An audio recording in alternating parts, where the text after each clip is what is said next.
Welcome to Nature Speaks, everyone. My name is Tracy, and this is today's message channeled from the spirits and energies of the natural world.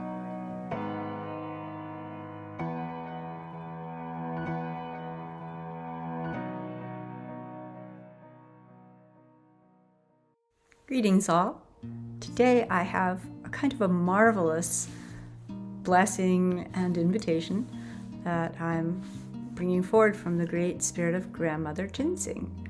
So Grandmother Ginseng is a powerful and, if you will, an energy field that has been understood as very wise.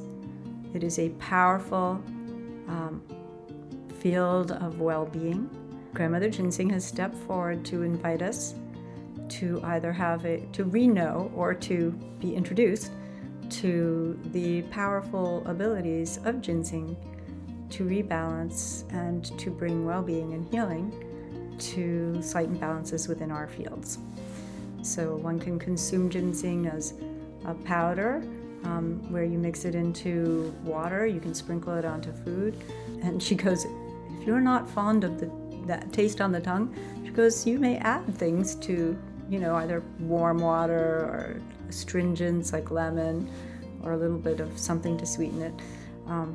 She goes, however, be aware of the source not only of the ginseng, that it is pure, but also of the source of whatever you're adding into it.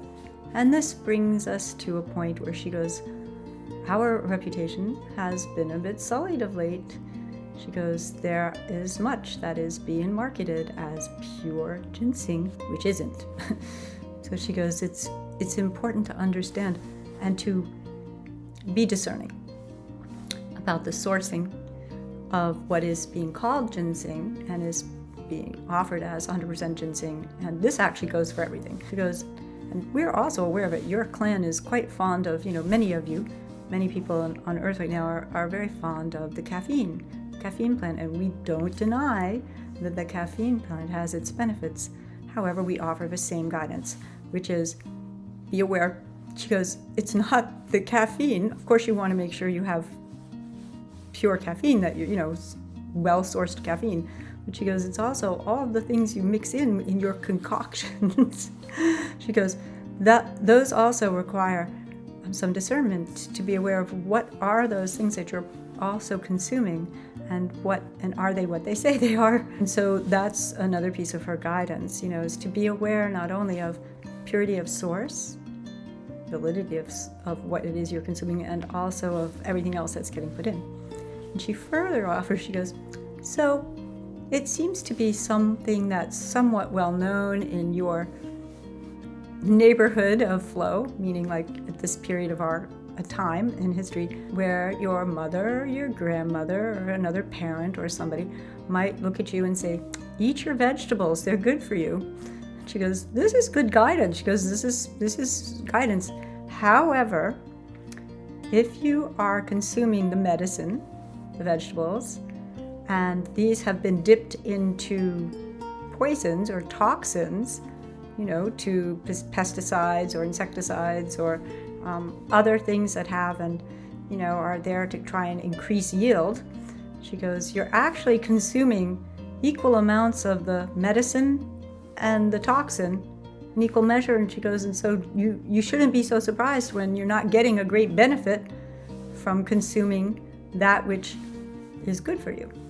So once again, a gift of discernment. The great spirit of ginseng also invites us, as we are willing, to claim this powerful mantle, this energetic alignment with our ginseng nature. The way that you have and would claim an alignment or coherence that is being offered to you by any of these energies is to set your intention and to claim with your intention that you have and are seeking to be in resonance with this field of wisdom and of light.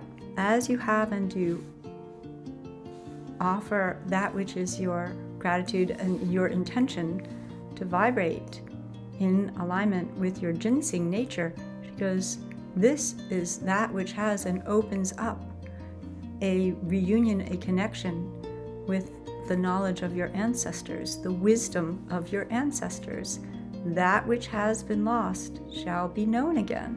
And that is part of what I guess the Ginseng has been holding for us, kind of keeping for us. And she goes, it's useful now, as you wish to claim it. So the final note that the Ginseng would have for us today is, particularly for those who have and cultivate or harvest ginseng, although in general, the bigger message, there's a time for seeding, there's a time for tending, there's a time of a fertile period of reproduction, and then there's a time of return.